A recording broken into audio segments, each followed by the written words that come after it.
Hello, I'm Pat Ponticel with Automotive Engineering International Magazine here at the 2012 SAE World Congress.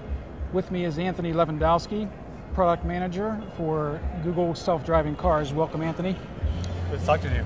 So, Anthony, Google is all about the internet. What is it doing involved in self-driving cars? I think Google is all about innovation and technology. We have some of the brightest people working for us in the country. And so what we looked at is how could the car be reinvented, and what would you do? What would a car look like today if the computer had been invented before the automobile instead of the other way around? There's a lot of changes that would be in the car, and so we would decide to see what we could do from that. Mm-hmm. So tell us a little bit about the car itself. What are its capabilities?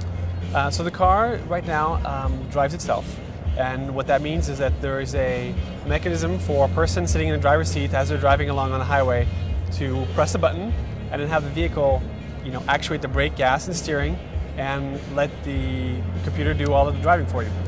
For that, it has a whole bunch of sensors that senses the world around it and knows where it is on the map, and drives you to work or whatever the task might be. And it drives you to work, right? It drives me to work every day, yes, Okay, correct. Good. From a technology point of view, what was the biggest challenge in developing the car, and how was that challenge overcome? So some of the challenges that we had was understanding the world around us. So that's kind of the sensing aspect and the perception aspect. How, as humans, we can easily look out and say, oh, there's a road here, here's where the lane markings are.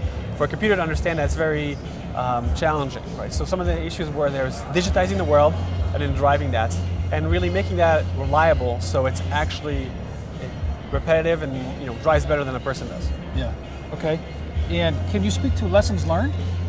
So some of the lessons learned from us is that we wanted to not just change how the car drives itself, and in doing so we needed to look at how do we get to the ultimate goal. And originally we'd done things incrementally. We said, okay, we're going to get this capability working, and it turns out it's actually very different from when you actually try to build the full set of capabilities. You're going to build different tools, you're going to do it right from the start, and that's the way you're going to engineer reliability into it. Interesting.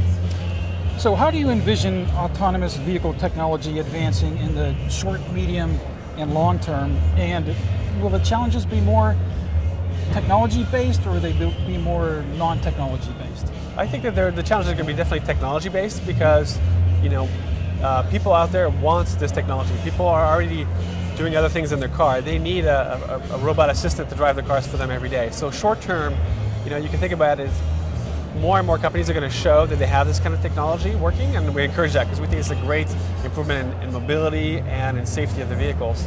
In medium term, you're going to start seeing the first products being offered in the market. And long term, I just can't imagine any cars being sold without this technology on it. Just like seat belts, airbags, radio, you're going to need a car that drives itself for some of the time.